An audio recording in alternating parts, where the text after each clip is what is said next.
Assalamualaikum warahmatullahi wabarakatuh. Saya Rasulun Iman.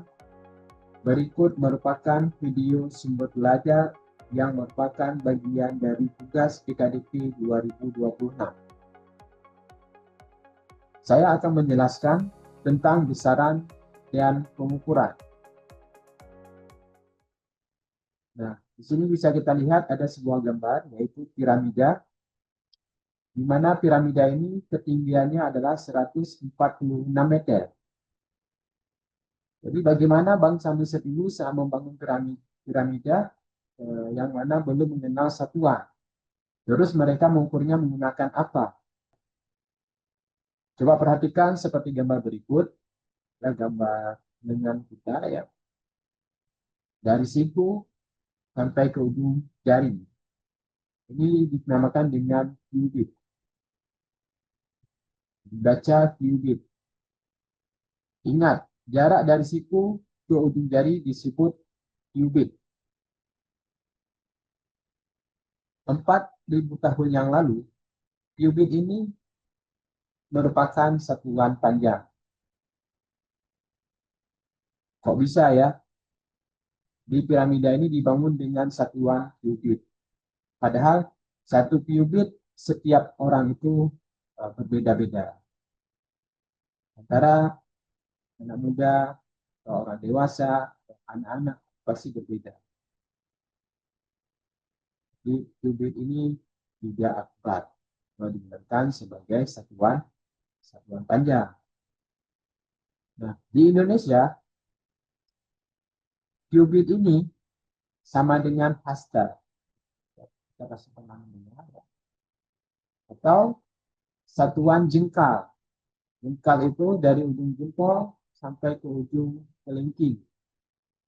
Atau satu depa ya, di ujung tangan kanan sampai ke ujung tangan kiri yang dibentangkan.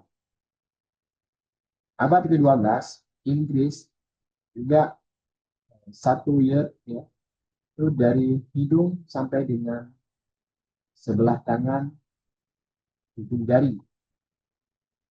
Satuan ini adalah satuan tidak baku.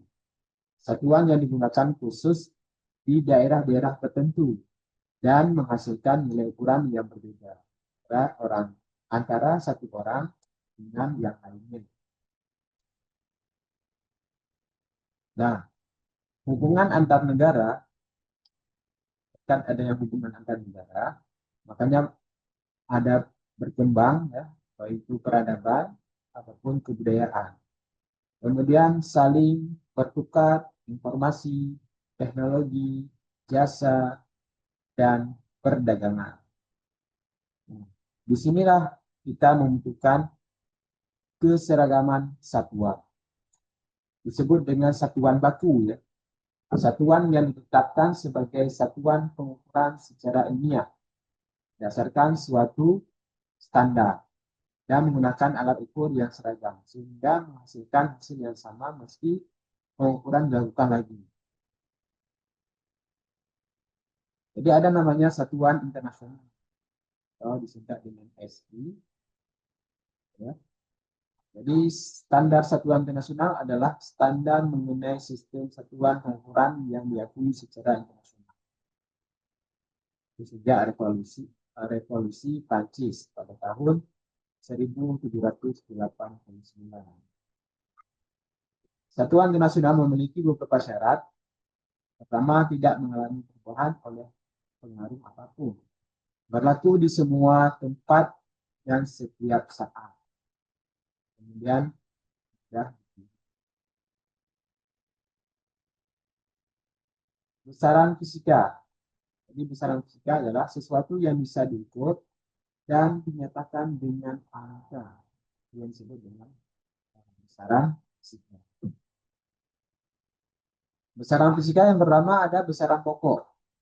Jadi besaran pokok ini bisa kita baca di sini adalah besaran yang satuannya telah didefinisikan terlebih dahulu dan tidak dapat dijabarkan dari besaran lain. Ini ada 7 besaran pokok, ya. Panjang, massa, waktu, suhu, arus listrik, intensitas cahaya, jumlah zat. Lambangnya juga ada di sini seperti panjang, ada ini I, L ya, L besar, bisa M kecil. Satuannya juga, nah, panjang itu ada meter, massa, kilogram, waktu, sekon, suhu, Kelvin, arus listrik, ampere, intensitas cahaya itu ada kandela, jumlah zat itu ada mol. Ada satuan dan juga ada lambang satuan. Nah, meter itu pasti M kecil. Kilogram berarti kg. Sekon berarti S kecil, Kelvin K besar, ampere am, kemudian kandela CD, mol adalah mol. Inilah lambang dan juga satuan jadi besaran pokok. Kemudian yang kedua ada besaran turunan ya.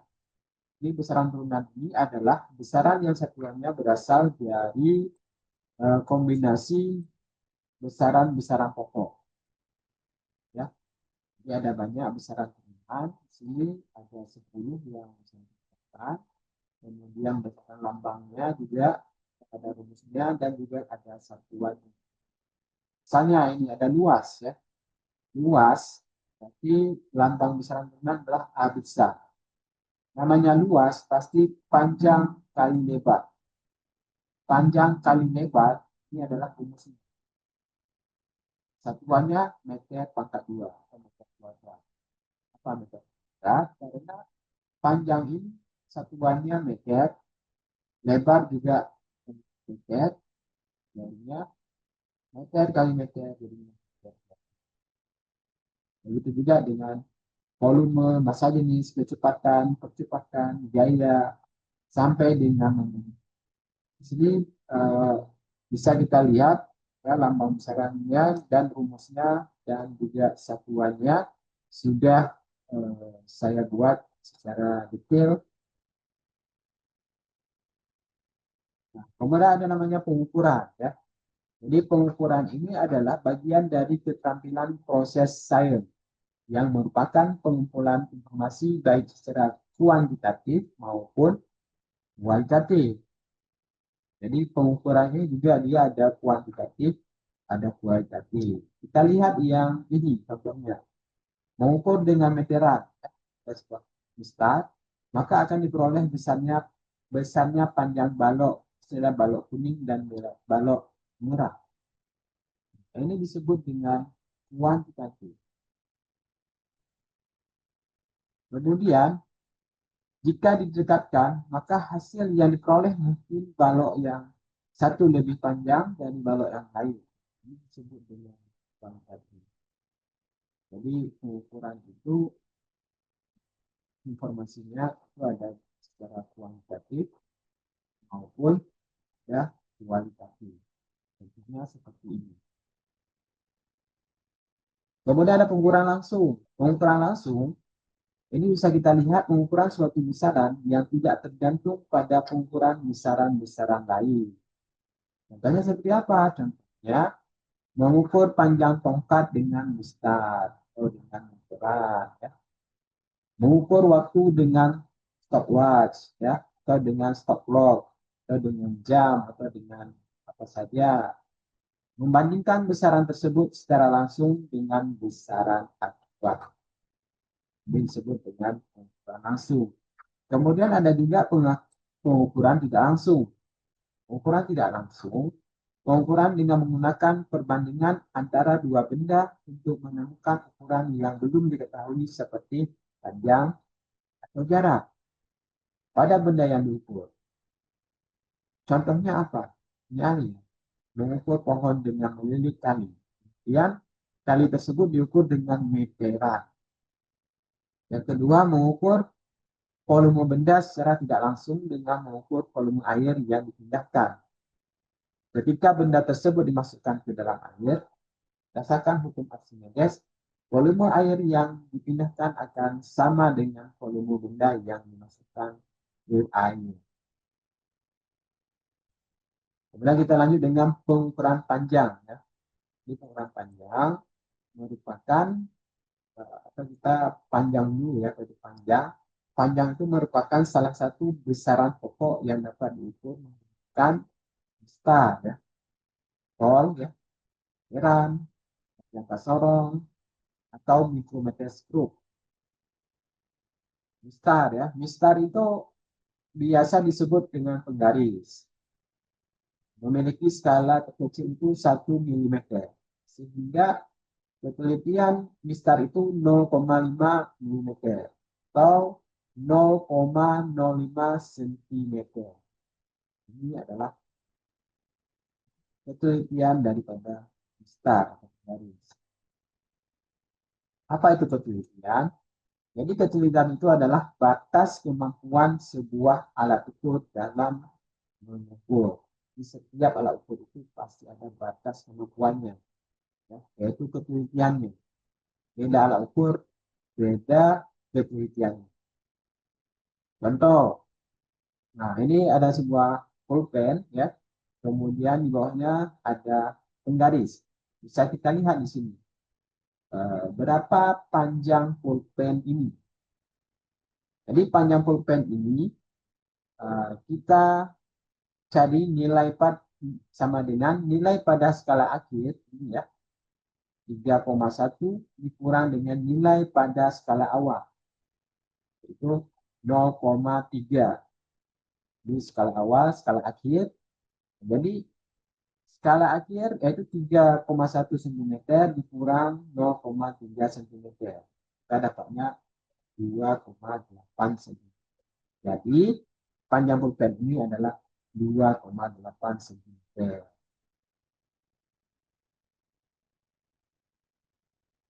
Nah, ini ada kuis ya. Silakan boleh dicoba-coba bagaimana atau coba dihitung panjang sebuah benda jika mistar menunjukkan nilai seperti berikut. Silakan dicari ataupun dihitung. Setelah dihitung, silakan simpan jawabannya. Mari kita lihat apakah jawaban kita semua itu sudah benar. Ya.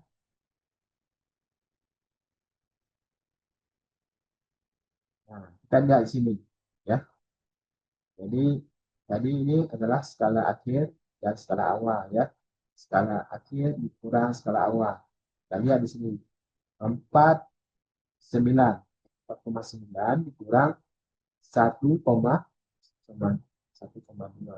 ya, sama dengan 3,7 cm.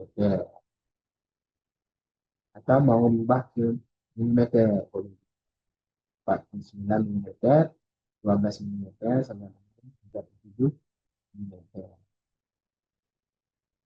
Kemudian yang kedua ada jangka sorong. Jangka sorong itu memiliki ketelitian 0,1 mm atau 0,01 cm. Dengan demikian, jangka sorong memiliki ketelitian lebih baik daripada mistar. Jadi, kita lihat jangka sorong, ini bentuk jangka sorongnya, ya, di mana jangka sorong ini bagian-bagiannya sudah saya tuliskan juga, ya. Ini adalah rahang atas atau rahang dalam, rahang atas, ya, rahang dalam. Kemudian ini adalah baut pengunci rahang, juga tidak bergeser. Kemudian ada skala utama, ya. Skala utama dan ada skala nonius. Skala nonius ini akan diukur melihat dengan rahang ini yang digeser-geser. Ya. Kemudian di sini ada tangkai untuk mengukur kedalaman. Pastinya diukur adalah kedalaman nas misalnya ya, dan kedalaman laut. Kemudian di sini ada rahang bawah atau rahang luar. Jadi terdiri dari dua bagian-bagian diam dan bagian bergerak. Jadi ini adalah bagian diam, yang ini adalah bagian bergerak. Pembacaan hasil pengukuran sangat tergantung pada keahlian dan ketelitian pengguna maupun alat. Sebagian keluaran terbaru sudah diadakan digital. Nah, ini yang namanya klasik. Kalau yang terbaru sekarang itu sudah ada yang digital ya, langsung hasilnya langsung ada di monitor atau display digitalnya. Contoh ya, di sini sebuah jangka sorong sedang mengukur sebuah baut ya. Ini hasilnya berapa? Jadi kita lihat skala utama ya. Skala utama adalah yang ini ya. Skala utama yang ada 2,4. Ya, 2, 1, 2, 3, 4. 4. Ini 2,4. Skala nonius adalah 7. Lihat yang sejajar. Garis antara di sini ya. Karena skala nonius dengan skala utamanya, garisnya ini sejajar. Ya, ini sejajar. Ya, ini 7 ya sejajar ya.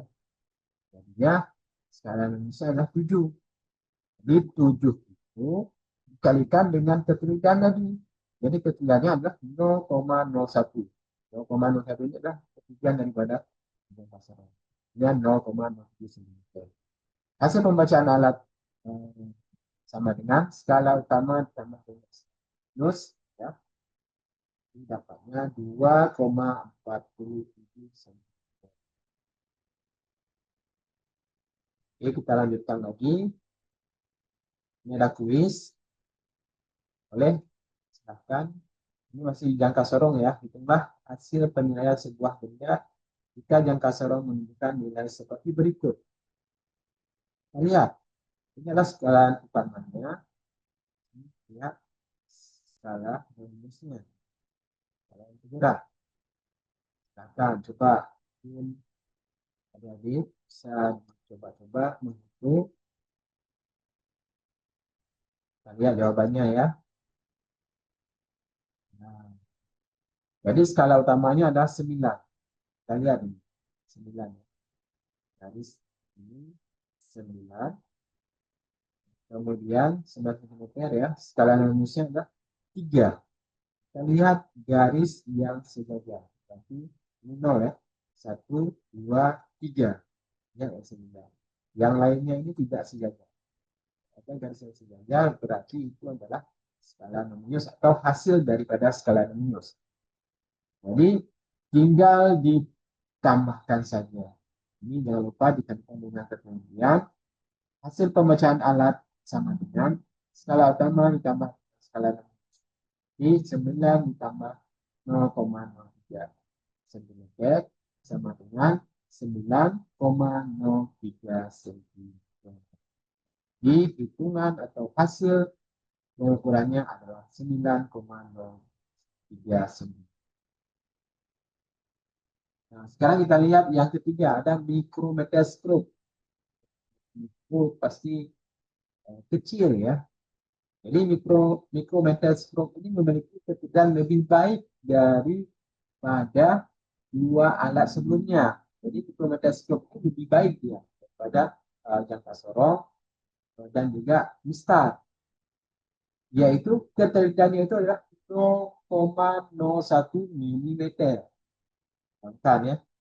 Alat ini bisa digunakan untuk mengukur diameter kawat ya, ketebalan kertas dan benda-benda kecil lainnya.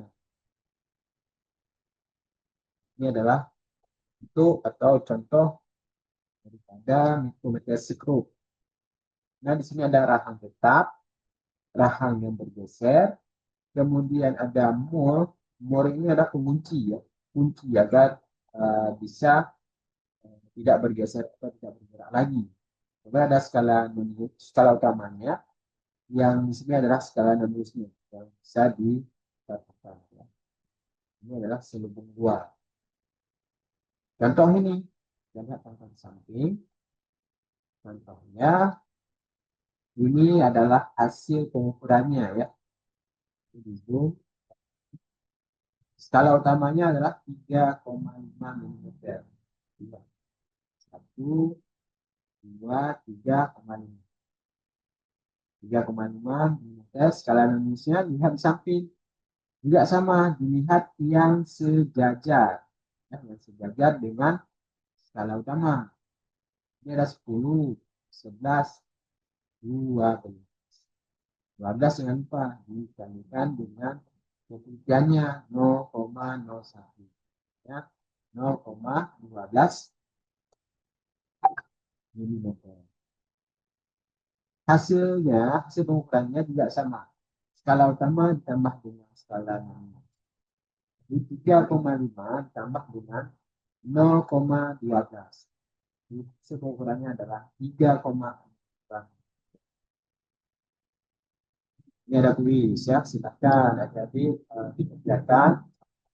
Sekarang kami lihat apakah kuis ini sudah paham ya tentang mikrometerskop. Silakan hitung ya, berapa hasil dari pengukurannya. Ada dua ya. Yang nilainya benar silakan komen nanti atau silakan tulis di kolom komen ya. Nah, ini ya. Skala utamanya yang ini ada 8 ya. 7, 8. Kemudian skala minusnya ada 15, 16 ya, sejajar dengan skala utamanya. Ya, kali dengan 0,01. 0,01. 8 ditambah dengan 0,16 ya, sama dengan 8,16. Yang nomor 2 juga sama. Ini berapa? 25. 2,5 mm. Skala minusnya 20, 21, 22. Ini 22. Kita dibandingkan dengan 22 sehingga mendapatkan 0,22. Sehingga hasil pengukurannya 2,72 mm. Semoga bisa dipahami ya. Kemudian kita masuk ke pengukuran massa. Massa itu adalah banyaknya zat yang terdapat dalam suatu benda. Massa benda selalu sama, pun tersebut ya ini timbangan. Ini namanya timbangan meja yang biasanya didapatkan di pedagang-pedagang besar. Ya. Timbangan meja dapat disebut sebagai timbangan yang cara penggunaannya meja. Dalam penamaan atau jenis pengelompokan, macam-macam timbangan sendiri sebutan timbangan meja. Ini tidak termasuk ke dalam standar internasional. Hal ini terjadi berdasarkan pada kebiasaan penyebutan orang di suatu negara yang meletakkan jenis timbangan tersebut di atas meja. Jadi timbangan itu namanya ya berdasarkan dari pada daerah masing-masing ya. Ini terdiri dari dua bagian utama, yaitu bagian tempat benda dan bagian anak timbangan. Depannya atau benda, dan ini adalah timbangannya, anak timbangan ya. Kapasitas ukuran maksimal 15 sampai 20 kg dan bisa dibaca dengan kalau ini adalah neraca Hauss ya. Ini ada tempat bendanya atau bendanya ditaruh, kemudian ini ada lengan beban. Neraca Hauss adalah salah satu alat ukur massa benda yang memiliki ketelitian 0,01 gram. Prinsip kerja dari neraca ini sebenarnya hanya sekadar membandingkan massa benda yang akan diukur dengan. Kemampuan pengukuran dari neraca ini dapat diubah dengan cara menggeser posisi anak timbangan sepanjang neraca. Anak timbangannya berada pada neraca ini sendiri. Yang bisa digeser ke kanan dan juga ke kiri. Bagian-bagiannya yang pertama adalah tempat beban ya, yang diletakkan benda yang akan diukur. Dan yang kedua adalah tombol kalibrasi yang fungsinya untuk mengkalibrasi neraca ketika neraca tidak digunakan untuk mengukur. Kemudian dengan neraca ya besar, sedang, dan kecil. Anting ya. Anting itu diletakkan pada masing-masing lengan dan dapat digeser Itu sebagai petunjuk hasil pengukuran. Yang biasa-biasa ini ada kantinnya di sini yang bisa melihat hasil pengukurannya. Kemudian ini adalah titik nol atau garis kesetimbangan.